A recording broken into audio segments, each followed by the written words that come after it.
AK Saseendran രാജിവെച്ചാൽ പകരം മന്ത്രിയെ നൽകാൻ CPM കേന്ദ്ര നേതൃത്വത്തിന്റെ ഇടപെടൽ തേടി NCP. CPM polit bureau convener Prakash കാരാട്ടിന്റെ ഇടപെടലാണ് NCP പ്രതീക്ഷിക്കുന്നത്. ഇക്കാര്യം ആവശ്യപ്പെട്ട പവാർ കാരാട്ടിനെ കണ്ടു.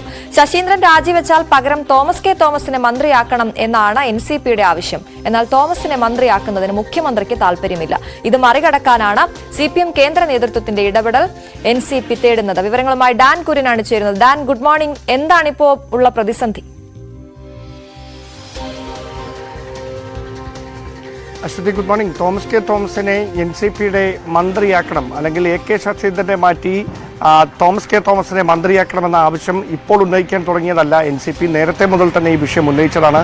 മുഖ്യമന്ത്രിയുമായി അടക്കം ഇക്കാര്യങ്ങൾ അവർ ചർച്ച നടത്തിയതാണ്. NCPയുടെ സംസ്ഥാന അധ്യക്ഷനടക്കം ഇക്കാര്യങ്ങൾ മുഖ്യമന്ത്രിയുമായി കൂടിയാലോചന നടത്തുകയും പലതവണ ചർച്ച നടത്തുകയും ചെയ്തതാണ്. പക്ഷേ മുഖ്യമന്ത്രി വ്യക്തിപരമായി അതിലെടുത്ത വിയോജിപ്പാണ് AK ശശീന്ദ്രന്റെ മന്ത്രിസ്ഥാനത്ത് തുടരാനും തോമസ് കെ തോമസിന്റെ മന്ത്രിസഭയിലേക്ക് വരാനും തടസ്സമായി മാറിയത്. ആ ഒരു പശ്ചാത്തലത്തിലാണ് AK ശശീന്ദ്രന്റെ രാജി ആവശ്യം അത് കൂടുതൽ ശക്തമാക്കാനുള്ള ഒരു സമ്മർദ്ദ നീക്കം സംസ്ഥാന NCP നേതൃത്വത്തിന്റെ ഭാഗത്തു നിന്ന് ഉണ്ടായത്. അതിന്റെ ഭാഗമായിട്ടാണ് ശരത് പവാറുമായി അവർ കൂടിക്കാഴ്ച നടത്തി സാഹചര്യങ്ങളൊക്കെ ബോധ്യപ്പെടുത്തിയതിനു ശേഷമാണ് ശരത് പവാർ CPMന്റെ പോളിറ്റ് ബ്യൂറോയുടെ ചുമതലയിൽ ഉള്ള പ്രകാശ് കാരാട്ടുമായി കഴിഞ്ഞ ദിവസം ചർച്ച നടത്തിയിരിക്കുന്നത്.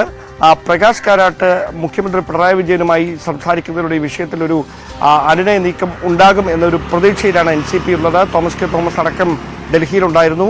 അങ്ങനെ പ്രകാശ് കാരാട്ട് അതിനെ കണ്ടതിന് ശേഷമാണ് തോമസ് കെ തോമസ് തിരികെ നാട്ടിലേക്ക് മടങ്ങിയിരിക്കുന്നത്.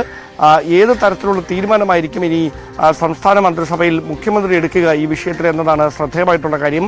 തോമസ് കെ തോമസിനെ മന്ത്രിസഭയിലേക്ക് എടുക്കുന്നതിൽ മുഖ്യമന്ത്രിക്ക് ഇപ്പോഴും വിയോജിപ്പുകളുണ്ട് എന്ന സൂചനകളാണ് ലഭിക്കുന്നത്. അങ്ങനെയാണെങ്കിൽ CPM കേന്ദ്ര നേതൃത്വം ഇടപെട്ടാലും പോളിറ്റ് ബ്യൂറോ അംഗങ്ങൾ ഇക്കാര്യത്തിൽ മുഖ്യമന്ത്രിയോട് നിലപാട് അറിയിച്ചാലും അദ്ദേഹം മറിച്ചൊരു തീരുമാനം എടുക്കുമോ എന്നത് അറിയേണ്ടതുണ്ട്. പക്ഷേ ഇപ്പോൾ ഉള്ള സാഹചര്യത്തിൽ, രാഷ്ട്രീയ സാഹചര്യത്തിൽ AK ശശീന്ദ്രൻ തന്നെ തുടരുന്നതാണ് നല്ലത്. അല്ലെങ്കിൽ മന്ത്രിസഭയിൽ അങ്ങനെ ഒരു പൊളിച്ചെഴുത്തിന്റെ ഒന്നും ആവശ്യമില്ല എന്നൊരു നിലപാടിൽ തന്നെയാണ് മുഖ്യമന്ത്രി പിണറായി വിജയൻ ഉള്ളത്. അവിടെയാണ് NCPയുടെ ഈ സമ്മർദ്ദ നീക്കം ഫലം കാണുമോ എന്ന ആകാംക്ഷ ഉണരുന്നത്.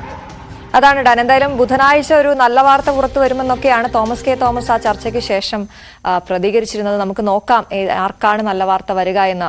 ഡാൻ, മറ്റൊരു വാർത്ത